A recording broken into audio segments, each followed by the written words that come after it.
Muy buenos días, queridos colegas venezolanos, querida doctora Carla Díaz, muchas gracias por la presentación y muchas gracias por la invitación a participar en este maravilloso curso.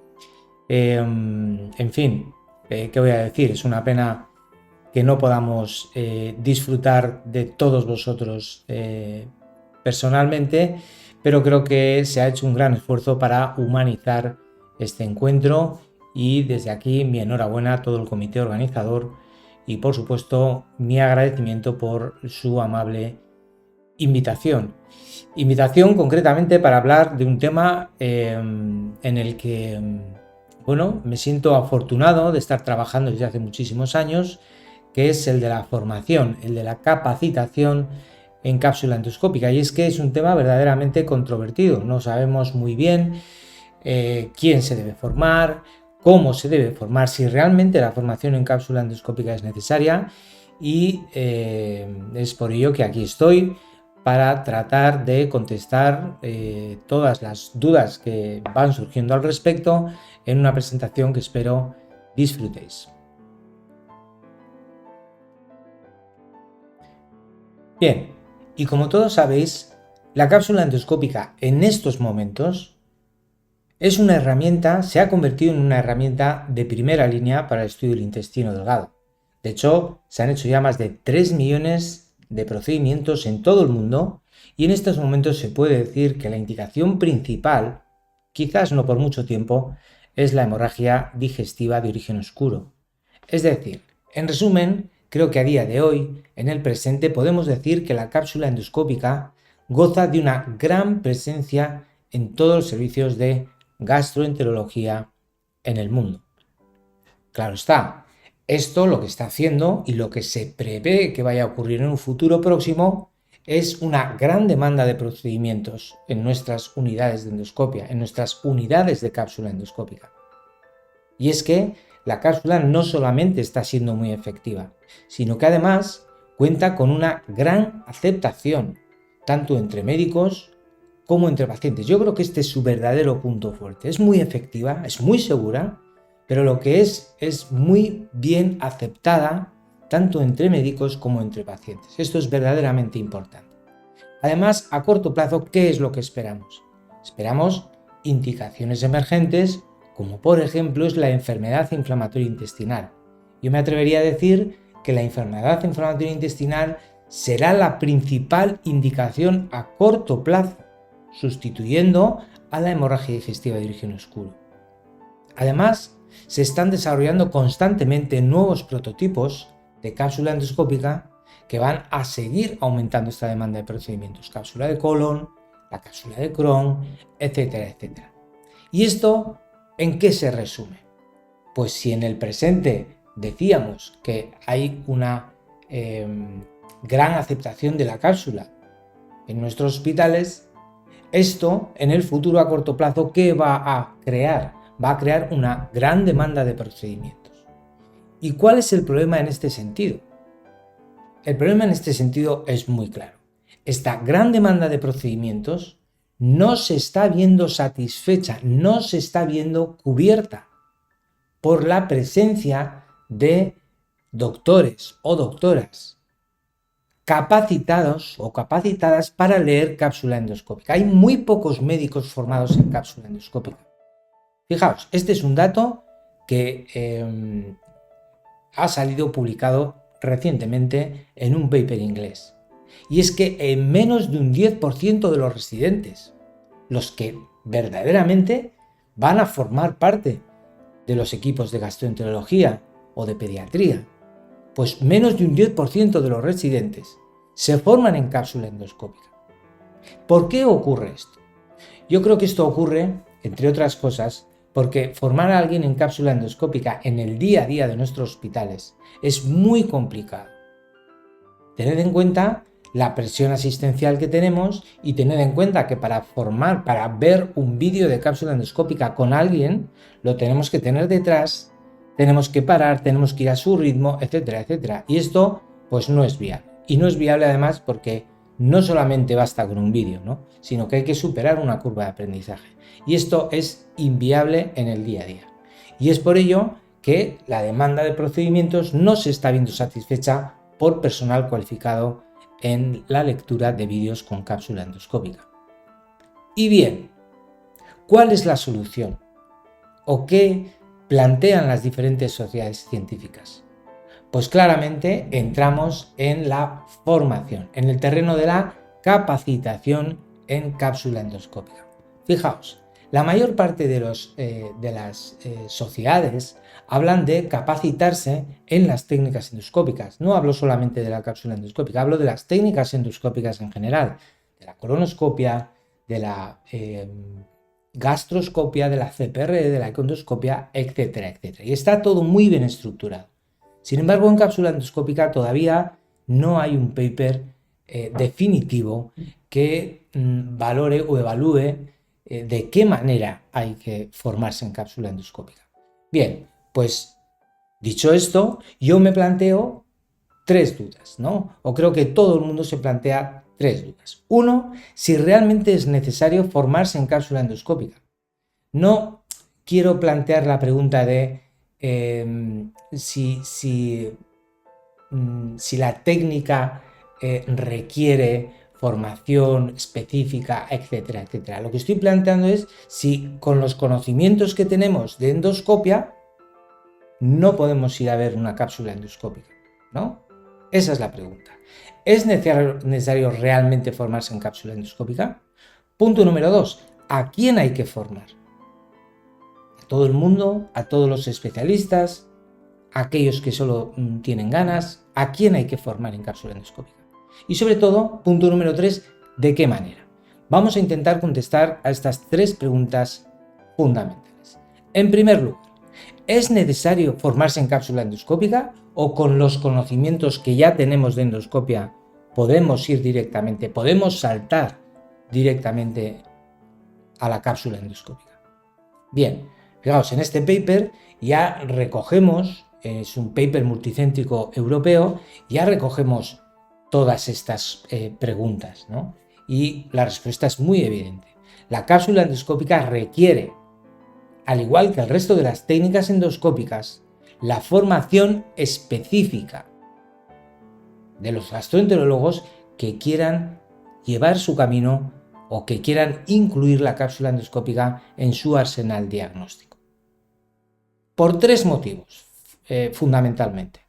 Uno, porque es obvio, a día de hoy necesitamos ser competentes en cada una de las técnicas endoscópicas con las que trabajamos. Al igual que gastroscopia, colonoscopia, CPR, endoscopia, cápsula endoscópica. Saber endoscopia no es saber cápsula endoscópica, y luego veremos por qué. Y además el intestino delgado es un órgano desconocido para nosotros. Fijaos, saber endoscopia no nos sirve para ver un vídeo de cápsula endoscópica. Esto lo hemos hecho todos. Todos hemos ido directos a la cápsula endoscópica, sobre todo los que llevamos en esto desde el principio, sin pasar por un periodo de formación, entre otras cosas porque hace 15 o 20 años no había cursos de formación. Pero saber endoscopia no es saber cápsula endoscópica. Fijaos, ¿qué diferencias hay entre una técnica y otra? Pues que la cápsula endoscópica se hace en inmersión, es decir, hay líquido en el interior del intestino delgado o del colon mientras estamos realizando el procedimiento. Es una exploración que se hace sin aire. El intestino no está insuflado. Y además no podemos aspirar, no podemos lavar y por lo tanto nos vamos a encontrar con residuo. ¿Y esto en qué se traduce? Fijaos en la imagen. Se traduce en la presencia o en la distorsión o en el cambio de morfología de las lesiones habituales. Las lesiones van a cambiar su forma y su morfología, probablemente su tamaño y su aspecto. Y esto nos va a llevar a cometer muchísimos errores. Este es un ejemplo típico, clásico, que siempre enseño de cómo, por ejemplo, en la parte de abajo podemos ver un pólipo plano que clasificaremos pues como pólipo plano, con las diferentes clasificaciones, y sin embargo, cuando hacemos la colonoscopia y vamos a buscarlo, lo que nos encontramos es una lesión sésil. ¿Qué va a ocurrir? Va a ocurrir que vamos a tener grandes dudas. Vamos a pensar, ¿será el mismo pólipo? Se lo voy a quitar, pero ¿tengo que seguir buscando? Esto, si uno no sabe cápsula, si uno no tiene experiencia, si a alguien no le dicen que más del 50% de las lesiones cambian su aspecto por el simple hecho de hacer el procedimiento en inmersión, va a cometer muchos errores. Fijaos en esta imagen. Esto yo había preparado esta presentación para interactuar con el público allí en directo y os iba a preguntar, ¿qué os parece esto? ¿No? Me hubiera gustado que alguien hubiera levantado la mano y hubiera comentado. Pero fijaos, esta imagen yo la enseño habitualmente en nuestros cursos de formación. Sé la respuesta de la mayoría. La respuesta de la mayoría, os dejo unos segundos para pensar. Bien, la respuesta de la mayoría es: esto parece una lesión metastásica de origen melanocítico, parece la metástasis de un melanoma, ¿no? O parece una lesión de color oscuro, posiblemente vascular, podría ser una tumoración vascular, ¿no? Estas son las dos respuestas más habituales y supongo que serán las respuestas que casi todos ustedes hayan pensado. Bien, esto es un artefacto, esa es la respuesta, es un artefacto, es una burbuja que ha sido iluminada por la cápsula endoscópica, se satura un poquito el color y da esta imagen. Y esto es, fijaos qué error más grave, ¿no? Poner la etiqueta a un paciente de tumoración o de metástasis de melanoma, casi le estamos sentenciando a la muerte, cuando realmente es solo un artefacto. Esto es un caso real. Esto es un caso en el que me llaman muy preocupados pensando que tienen un paciente con una metástasis de un melanoma y mi respuesta fue: no lo es un artefacto. Y si esto alguien no te lo explica, seguirás cometiendo los mismos errores. Por eso creo que saber endoscopia no te capacita en cápsula endoscópica, sobre todo a la hora de etiquetar, ¿no?, las lesiones. Por ejemplo, os voy a poner otro ejemplo, que así es como mejor se entienden las cosas. Yo les enseño estas imágenes. 3 imágenes, 3 pacientes diferentes. Y me gustaría, o si hubiera estado allí, os hubiera preguntado, ¿qué ven ustedes aquí? De nuevo, me sé la respuesta de la mayoría.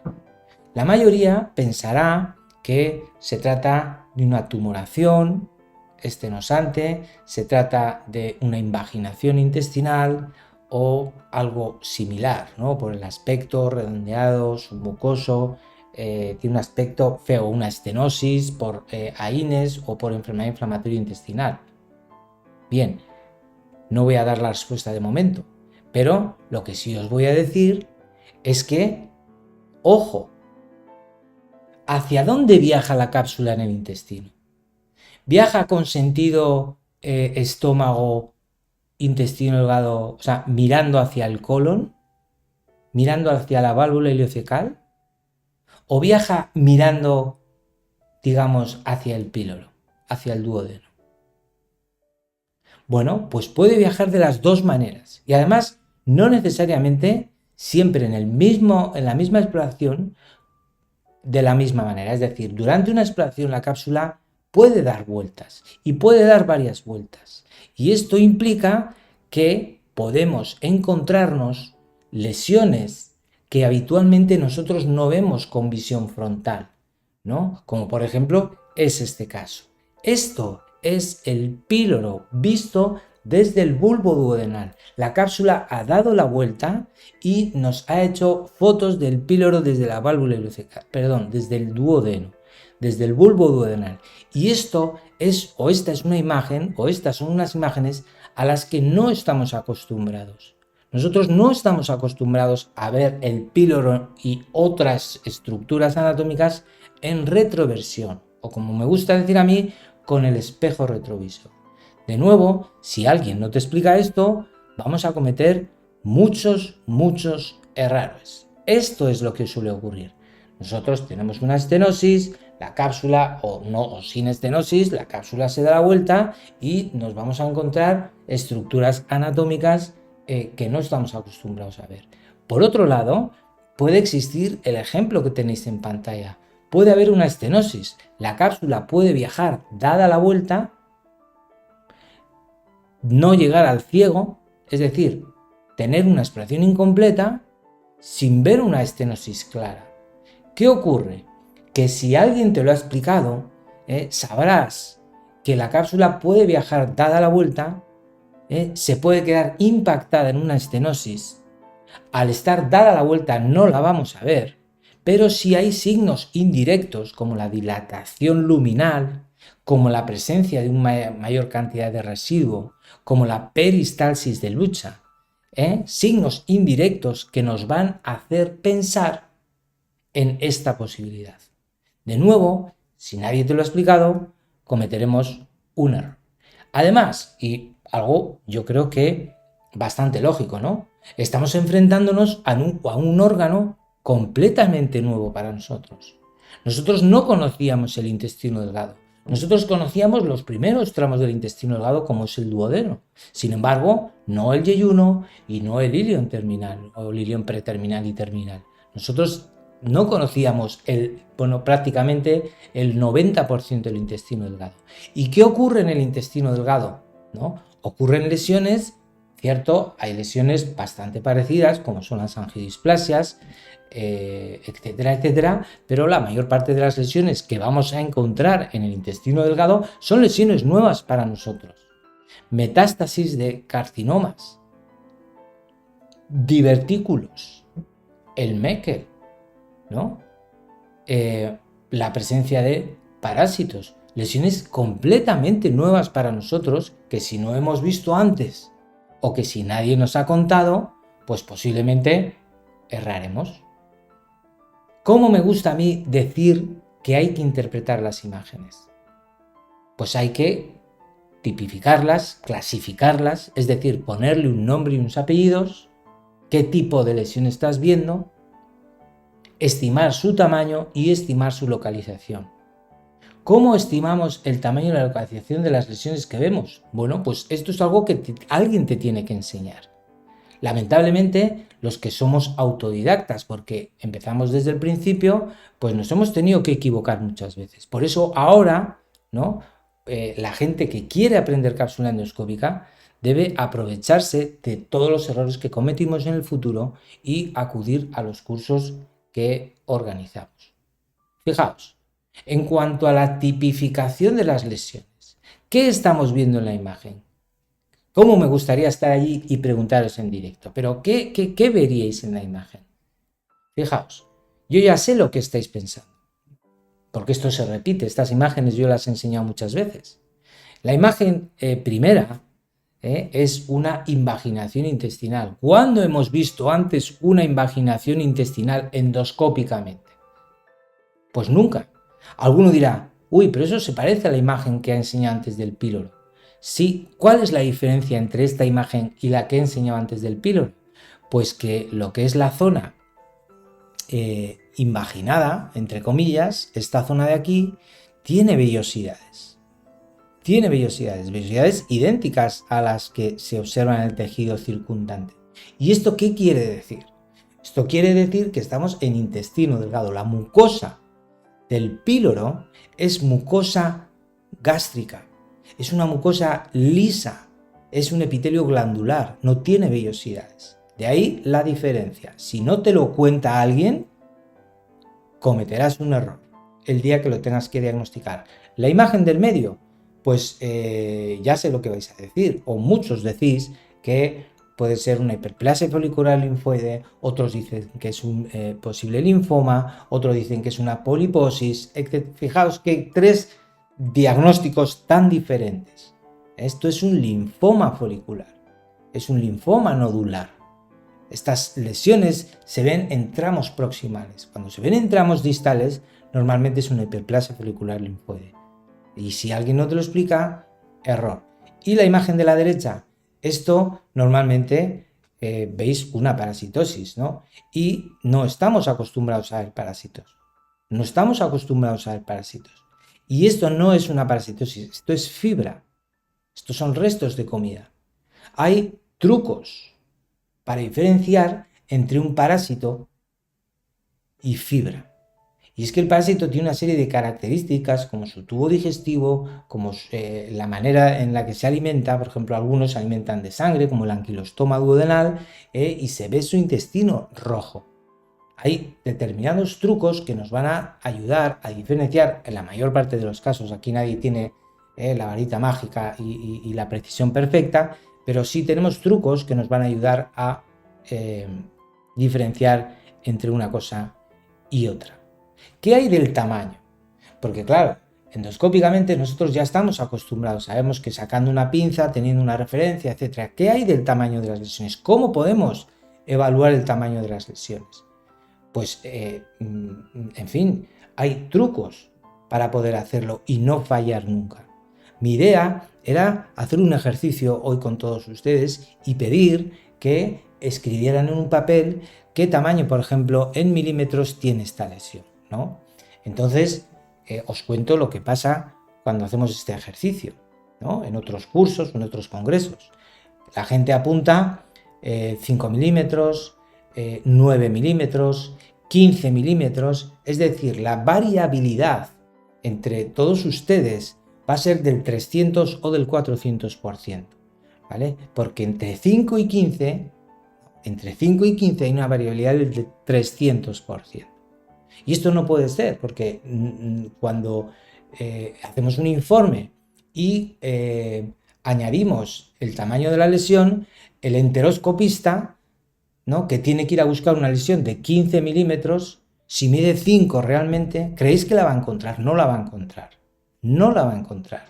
Y existen trucos, como es, por ejemplo, estimar el tamaño de las lesiones en relación con el tamaño de la luz. El tamaño de la luz de un intestino delgado no insuflado es aproximadamente de 2 centímetros, con lo cual ya tenemos una referencia para medir el tamaño de las lesiones, cosa absolutamente fundamental y que obviamente hay que aprender. ¿Qué hay de la localización? ¿Sabéis que el intestino delgado tiene una estructura macroscópicamente diferente en cada uno de sus tramos? Esto no lo sabíamos nadie. Esto, a medida que vamos viendo exploraciones, y yo después de ver 5, 10, 15.000 vídeos de cápsula endoscópica, me he dado cuenta de que anatómicamente, macroscópicamente, el intestino delgado es diferente de proximal a distal. De tal manera que en tramos proximales las vellosidades son muy grandes, muy hermosas, los pliegues grandes, la peristalsis importante, el contenido claro, quizás amarillento en relación con bilis, pero a medida que la cápsula se va acercando al ilion, esa densidad vellositaria disminuye, comienza a verse el patrón vascular submucoso, porque la mucosa se vuelve como transparente, ¿no? Y vamos a encontrar un contenido quizás un poquito más sucio, peristalsis diferente, una peristalsis un poquito más radial, y por lo tanto la ubicación para alguien con experiencia, para alguien que ha aprendido, es muchísimo más fácil. Y es importantísimo saber ubicar las lesiones, porque a la hora de elegir la terapéutica o la técnica que se va a encargar de la terapéutica, las cosas van a cambiar. Estas imágenes, tal y como he comentado antes, tienen una localización distal. ¿Por qué? Porque la densidad vellositaria es muy baja. Hay tan pocas vellosidades que el patrón vascular es muy evidente. Esto en tramos proximales no se ve. Y aquí sí.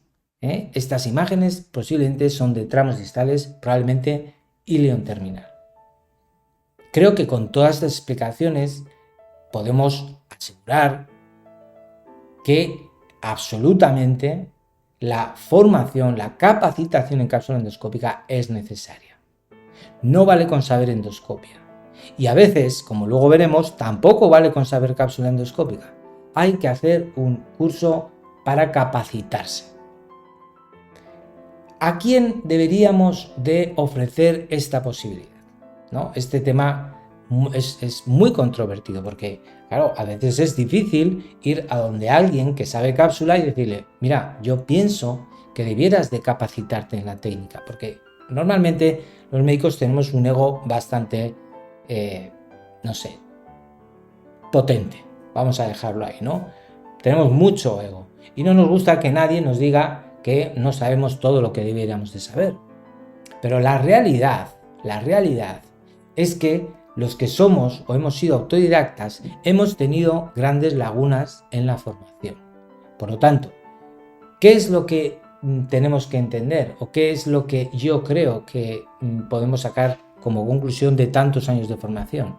Bien, que hay que formar a todos los residentes, ¿vale? Todos los residentes tienen que recibir formación y capacitarse cada 5 años aproximadamente, y todos los que vayan a ser usuarios de cápsula endoscópica, es decir, si me ponen un equipo o me van a poner un equipo o compro un equipo para mi hospital o mi clínica, me tengo que capacitar. No puedo ir a hacer cápsula endoscópica sin un periodo de formación, ¿de acuerdo? La duda es con los expertos, ¿no? A ver, ¿quién le va a decir a un experto en cápsula endoscópica? La verdad es que, ¿qué es ser un experto? ¿No? Haber leído 100 cápsulas, 200, nadie sabe lo que es ser un experto. Pero yo me atrevo a decir que cualquiera de nosotros que no haya hecho un curso de capacitación debería de hacerlo. Posiblemente muchas cosas ya las sepa, pero os puedo asegurar, porque a mi curso viene mucha gente que sabe, ¿no? Os puedo asegurar que siempre podemos aportar algo. Porque no todo el que ha sido autodidacta sabe el 100% de las cosas. Por lo tanto, mi respuesta es que sí, expertos también se tienen que capacitar siempre y cuando no hayan hecho un curso de capacitación previa. Y por último, ¿cómo debemos capacitar en cápsula endoscópica? Bien, esto está recogido en un paper publicado por un grupo europeo multicéntrico, y en el que distingue, tres puntos importantes de aquellos cursos que puedan capacitar a lectores en cápsula endoscópica. Por supuesto, punto número 1, el material. Es importante tener o disponer de un material potente que incluya pues, lecturas o presentaciones de indicaciones, de todo. Indicaciones, contraindicaciones, cuándo o qué hacer en las hemorragias digestivas, enfermedad inflamatoria, otras indicaciones, patency, complicaciones, etcétera, etcétera. Todo debe estar incluido en este tipo de cursos.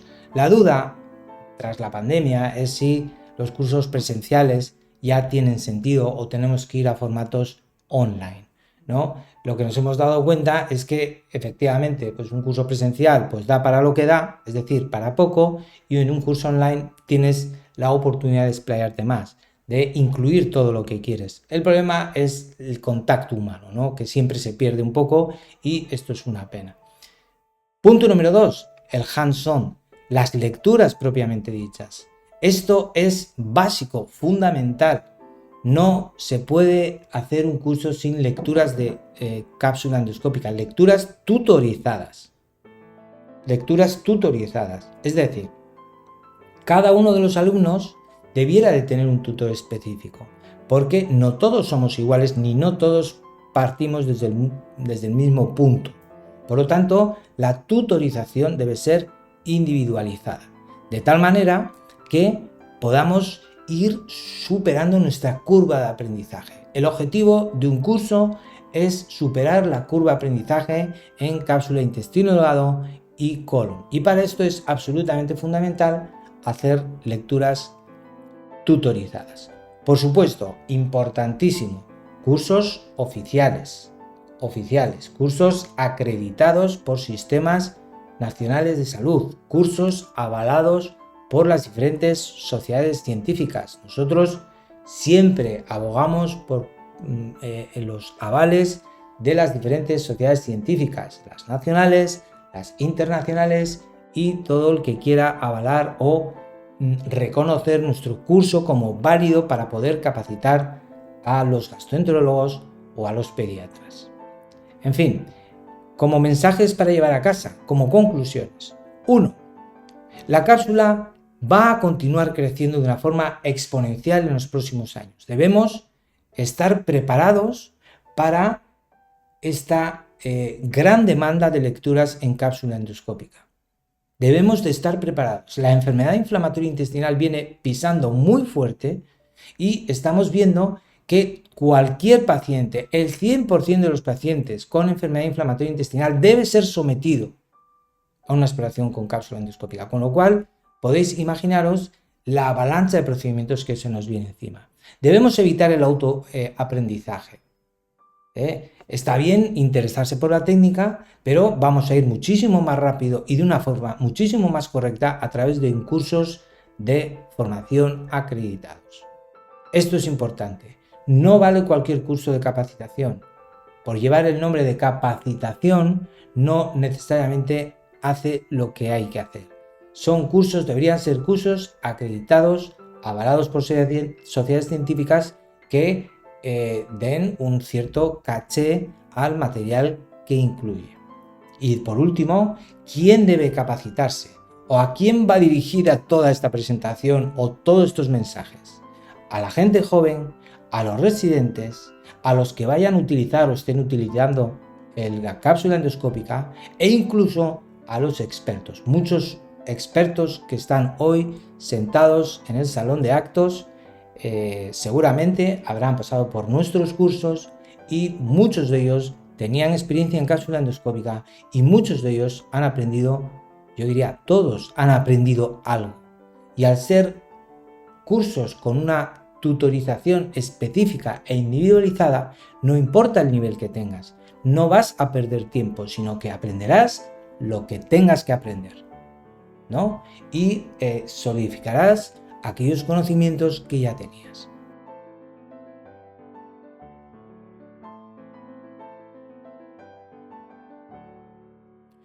Bueno, esto es todo. Muchísimas gracias por vuestra atención.